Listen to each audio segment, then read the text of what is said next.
G'day guys, just a quick one. I just wanted to touch base and chat a bit about how the co-op went in the Illuvium land sale, which land plots we were able to get, and just chat about some of the finer details about how it went on.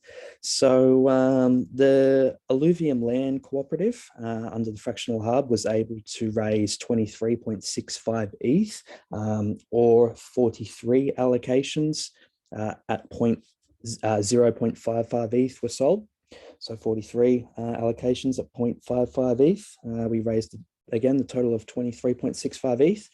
And then from there, we took that ETH and went to market to the Illuvium land sale.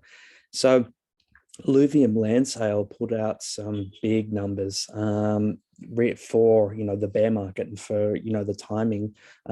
It was good to see. So they sold out over the 3 days. It was a 3-day long sale.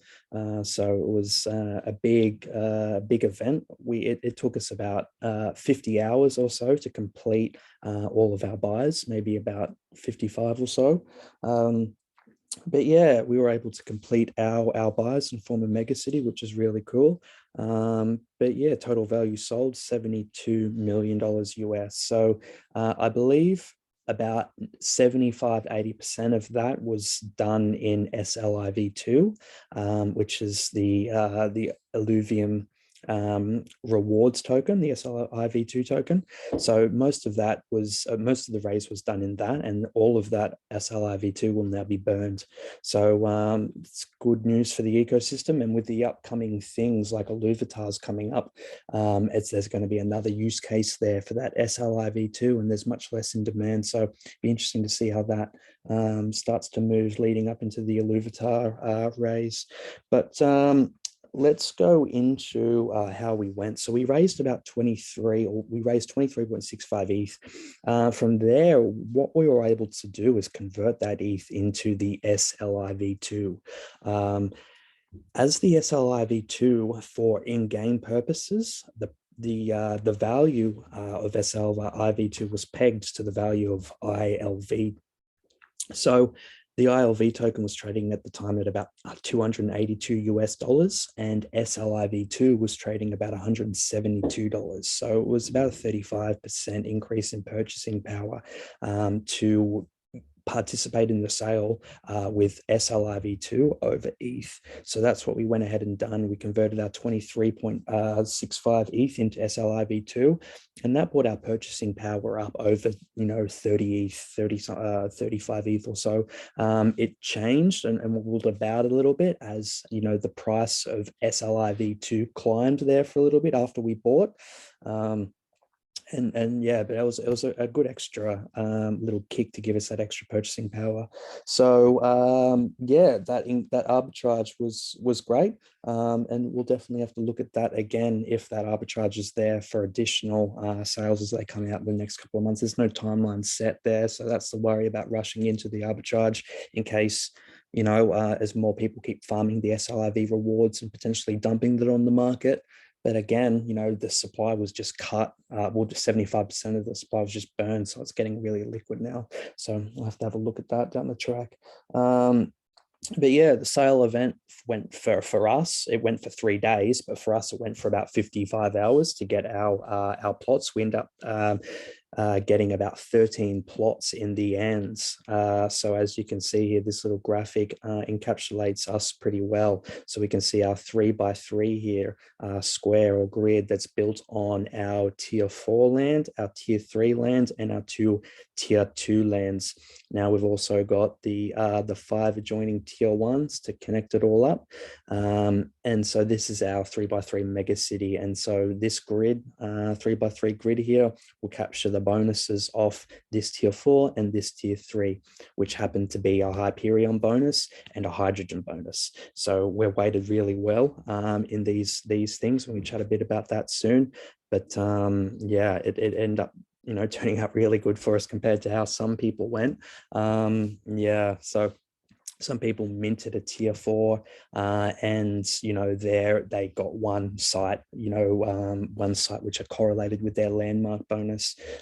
So yeah, not cool for a lot of people. and because there's no bidding mechanism yet, people are really struggling to, if you didn't get in on the buy and buy that land and someone else bought it, and they haven't listed it actually yet for sale, there's no way to make bids on that land. So it's really hard to be able to form your megacity if you didn't beat out everyone on the day. So on top of this 3x3 here, we can see this one here at the top and one here at the side, and these are right next to another tier 4 megacity, which is up here. So my original plan was just to start buying out this area and potentially get into a position to get a 4x4 when that comes out. But yeah, we actually got sniped there. This land, which I was looking to buy next to our tier 4 to build this way, and then this land got sniped from us. So we had to buy this land here in the middle of our 3x3 off of this sniper. He bought it. He outbid me. I was going to bid about 0.55 ETH. He comes in for the 0.7 or 0.8 ETH bid and just annihilated us early. So luckily for us, he listed for a 3 or 4x. So he listed for 2.1 ETH. So yeah, we were able to snipe that at one off him for a bit of a premium. Yeah, so it worked out all right. So we've got this land and then two more over here, which these four are like loose lands in decent positioning. So this one is next to a pink tier 3. This one is also next to a pink tier 3. And this is just cutting off their ability, and a whole bunch of tier 2s and another couple of tier 3s and another tier 3 around here. There's just in annoying positions to cut off people's ability to make the 2x2 or the 3x3. And build their mega city. So they're potentially valuable loose pieces that we can reuse later on as bargaining chips for something.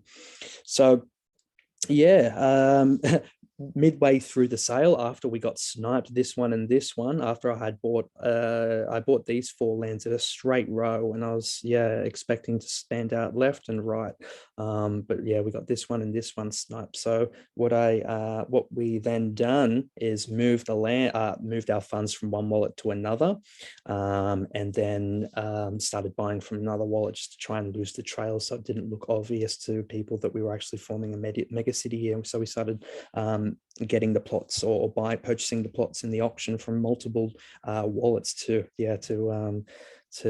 try and lose track of those snipers there.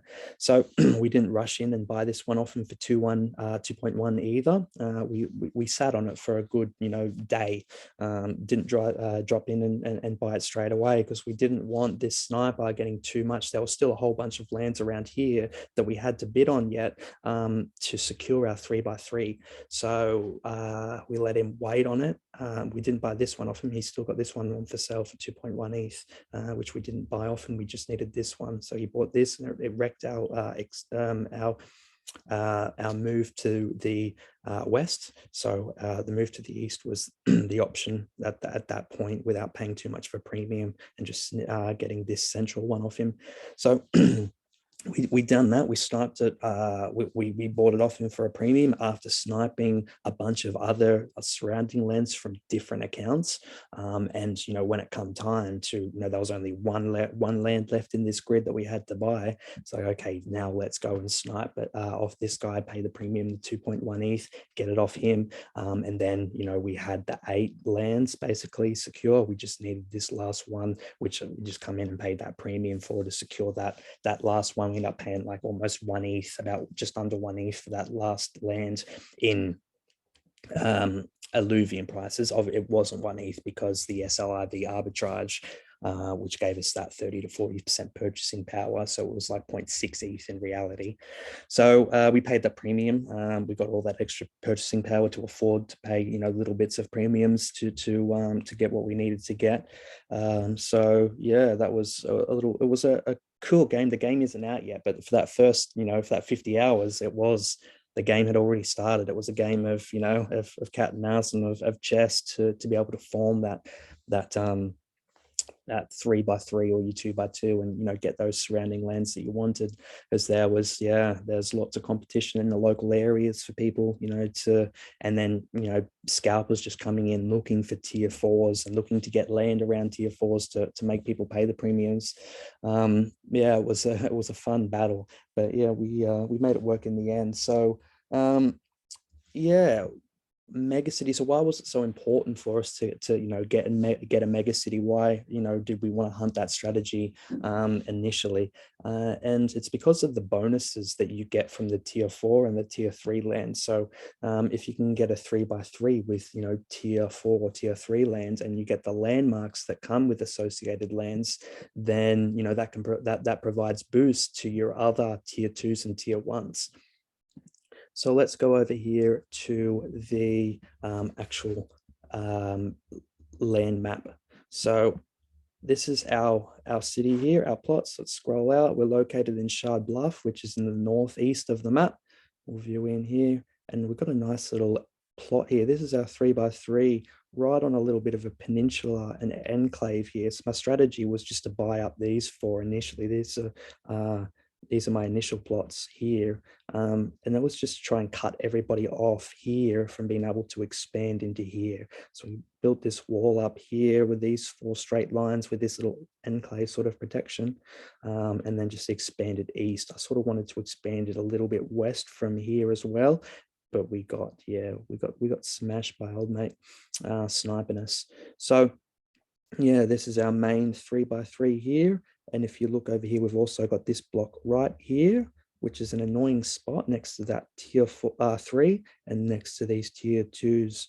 And essentially this block right here is stopping Mr. tier 3 here from ever being able to get a 2x2. So he can't create this 2x2 box until essentially other lands unlock to his north and west. So he's a bit stuck there. And again, we've got this plot of land here as well. This is ours. And again, it's doing the same job, blocking old Mr. Tier 3 here from ever being able to get his 4x4 box.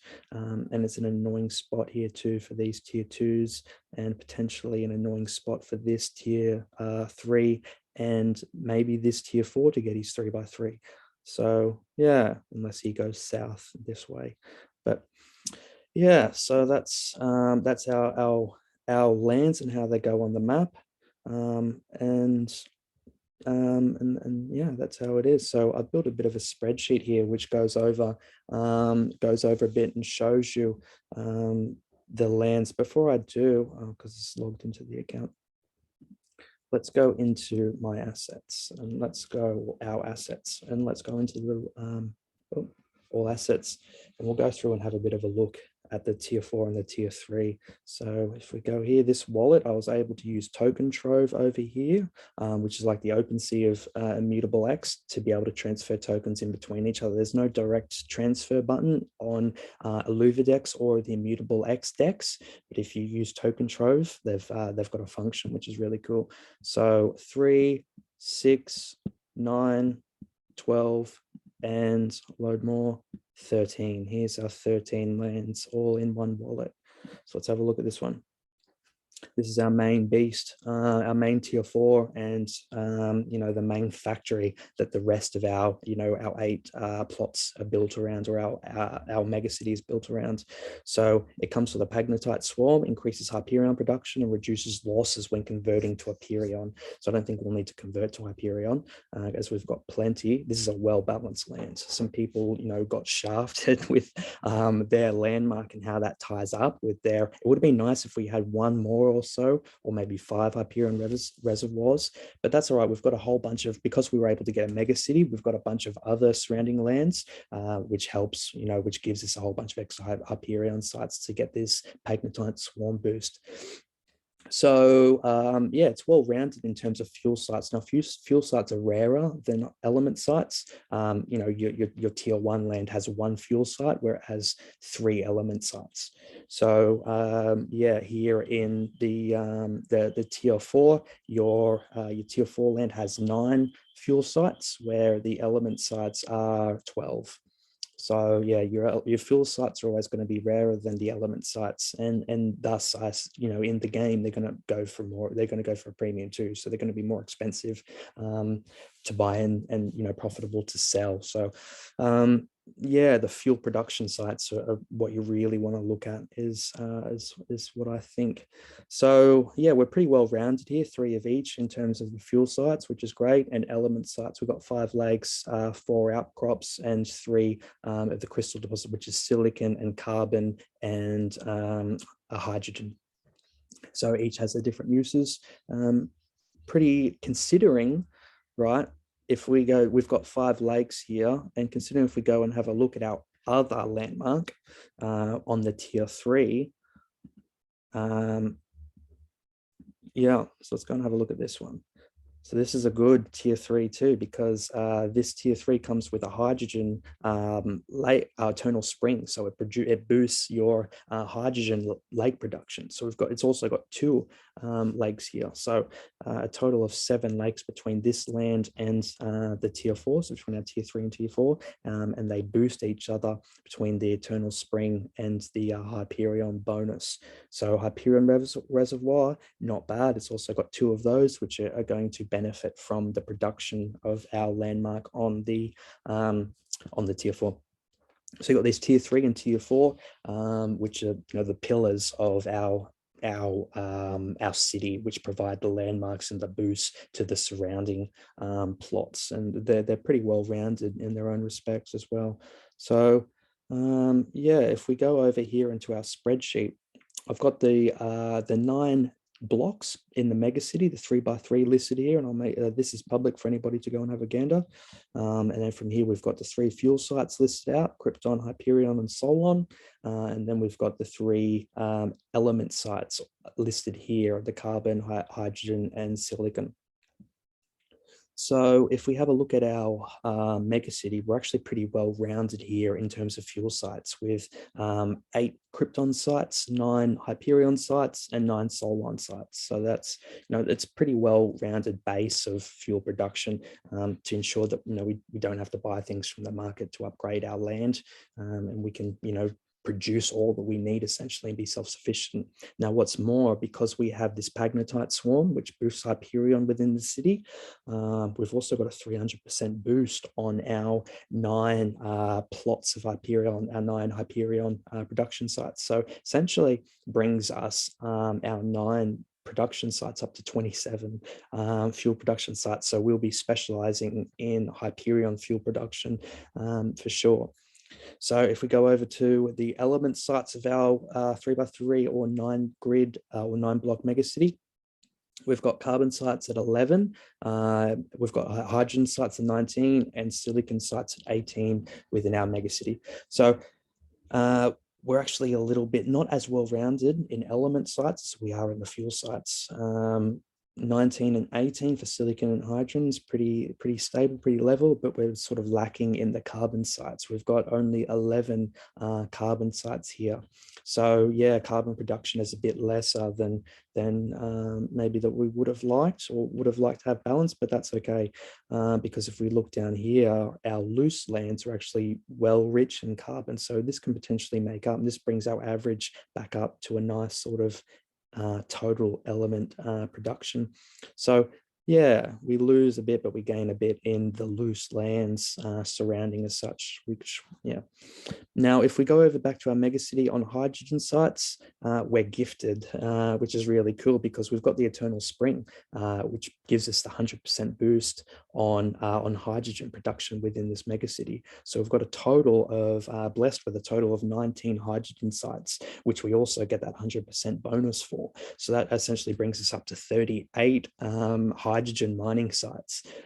So yeah, we will specialize in hydrogen production, and we will specialize in Hyperion production, as we were blessed to get a lot of that with the boosts that go along with that in our megacity. So that's cool. And then silicon sites at 18. So total sites with our megacity. Our total fuel sites is 74. Now, this isn't counting the bonuses, but yeah, a total of 74 sites.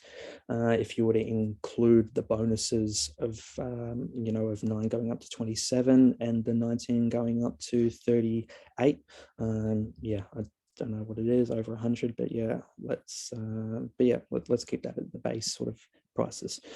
And then going on to our loose lands, you can see our totals, which take into consideration the megacity and the loose lands. We've got 12 for a grand total of Krypton sites, 9 for a grand total of Hyperion sites, again 9 for a grand total of Solon sites. Then over to our elements, 18 for a total of carbon sites, 22 for a total of the hydrogen sites, 20 for a total of the silicon sites, and that brings our site total up over all 13 plots to 90 sites. Though keep in mind, only the ones within the 3x3 grid megacity are actually going to get these bonuses. So yeah. So that's the chart, and then if you come over to the bottom here, you can also see a second page, which is the yield log. So this yield log is going to be filled out week by week as we go through, log the dates, resource harvested from the lands, total ETH gained. And then from there, it's going to be split up into the 2% for the co-op admin wallet, 8% for the land upgrade fund and the blueprint forging fund, 15% for the buyout and burn funds, which comes up every 4 monthly votes. So if people want to exercise their right to cash out, we can't find any buyers from the open free market, then worst case resort, the buyout and burn funds would be deployed to buy out their shares and burn them, removing them from the market. So this is how or weekly, the funds will be distributed out 2, 8, 15, and then 75% of the funds weekly will be paid out to members. So essentially, we distributed, there was 43 allocations, which were sold, and they were fractionalized. So the shares in our fund were fractionalized at 100-to-1 ratio. So those 43 allocations were sold, actually become 4,300 shares. So one share in the fund equals 0.0232% in the fund. So yeah, that's how it works. So 75% of the yield will be paid out to members, to all the shareholders, and that will just be calculated on a per share basis. So depending on how many shares you hold, depend on on how much of that 75% of the supply or of the yield that you get on that weekly basis and the recurring income. Now that will be in the form of ETH, as it's going to be, and I'm not sure that you can yet. I think all of the sales, you can't transfer elements or fuels from one account to another. All the transfers have to go through the DAO first. So you have to sell into the Illuvium DAO for ETH, and then you'll be able to transfer it out. So the yield will be in ETH, and then from there, all shareholders can decide, what do you want to do? Do you want to cash out your ETH yield, or do you want to use your ETH yield to buy those resources that you want to use in the the above world, the overworld game, the main game, the open world explorer, where you need the shards to capture alluvials, where you need to where you need to pay Hyperion for teleportation and transport costs, where you need to pay Krypton or Solon for weapons and armor building to upgrade your your characters in the auto battler. So yeah, the land is just the means of production. The city is just the means of production which supply the resources for the other games. So the other games are, going to be very interesting and very fun. I suspect. I'm really excited, and yeah, the owning the land is just a way to essentially be able to play the game at a high level.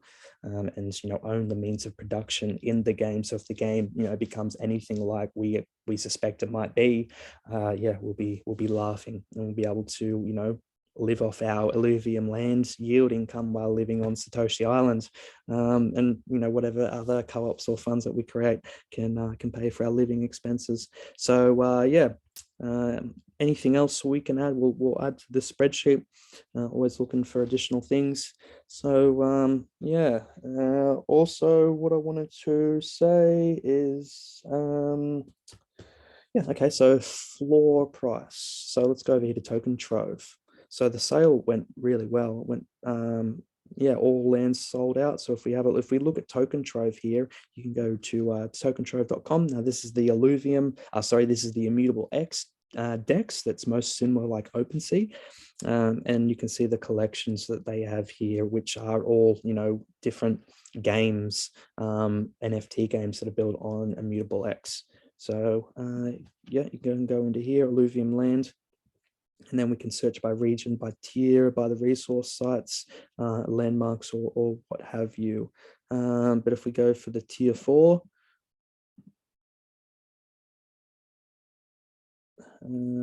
sort by price, move away. Okay, so floor price for tier 4 land is sitting at about 16.27 ETH, and then it jumps up quite a bit. So it's 16.2 to 17, and then by the time you're 6 deep, it's 18. By the time you're 8 to 10 deep, you're almost at 20 ETH. So yeah, and then volumes, floor 0.44 ETH. I believe if we look at volume so far, I haven't got the weekly stats, but volume, you're almost sitting at 2000 ETH volume, which is the best performer on Immutable X. So this also, there's these reds are the ones for sale. So you can see the different lands are actually listed for sale in different areas and see the prices they're listed for. So it's a cool tool to, if you're trying to build your mega block in the secondary markets, or transfer lands like we had to, because we had lands from multiple wallets to try and throw those whales in the area and the snipers off from getting us. So we had to use the tools which are in here to, transfer lands. And it's just a matter of connecting your account, going to my account, and then going into the land and then transfer down here. So you can sell it, transfer, refer, or withdraw, I guess. So not bad. So we spent 23.65 ETH to get our mega city, and if we take it all and look at through the base floor prices, I've done the calculation just before, we're sitting at about 27.10 ETH now, so that's about a 15% gain, remembering that we paid a little bit of a premium for our lands, just because we had to outcompete whales and such. So for our lands we paid a little bit of a premium, but we're already, if we're looking at the base level floor prices of just loose lands, we're already at about a 15%, going for about a 15% premium over, over all that we invested. So that's pretty good. Once we can merge, so here we go. We've connected our wallet, so it's showing us now highlighted in green our share location, our city location. So we've got our 3x3 there, and then our 2 here, which are just off the 3x3, and then our 2 loose lands over here. So that's cool. So yeah, sitting at a little profit here already, but it's still early days. Let's see how the excitement wears down. Let's see, how utility ramps up as the game ramps up over the coming months, and yeah, rev distributions, how profitable are resources and owning land, and how profitable are our lands, how profitable is hydrogen, how profitable is Hyperion. I don't think many people were able to get 3x3 mega cities. There's a lot of whales out there that had a lot of money that missed out. That's what I'm hearing. I've been watching a lot of videos, and a lot of the guys are saying they only heard of a handful, 2, 5 people max that were able to get their hands, whales, they were able to get their hands on mega cities, and the only ones that were able to get mega cities were whales. A lot of people gave up and got over, trying to compete for people over the 3-day long sale, getting up at, early morning, staying up till 1 a.m., 3 a.m., getting up through the night at 4:30 a.m. to make your bids, across a 60-hour period. So yeah, you had to want it. You had to have a game plan. You had to, execute. A lot of people weren't able to do that, so they'll have to pay the premium in secondary markets if they want to get their mega city together. And a lot of people that got a mega city together weren't, that beneficial in the way that, they got some sucky plots and resource sites to match up with their landmarks. So yeah, we done well all in all. I think we've done really well. I'm really happy with how everything turned out. We've got our 13 plots here in the bank, and they're good sites. We've got a good overall distribution. We've got a good mega city there. So, if worse comes to worse, we need to use these loose 4 lands as bargaining chips, or we get good offers that are too good to lose, are too good to deny or refuse. Then yeah, we can bargain with them. But at the end of the day, we've got a beast mega city that's going to supply us with the resources that we need to play the overworld game and the auto battler, to scan for blueprints, to be able to do all that we need to do, and build a nice sort of base off for, there's additional land sales coming up. There's Louvitars which are coming up. So these look really quite interesting, the Louvitars. So there was a sneaky drop there that was just dropped on the Twitter. If we here we go.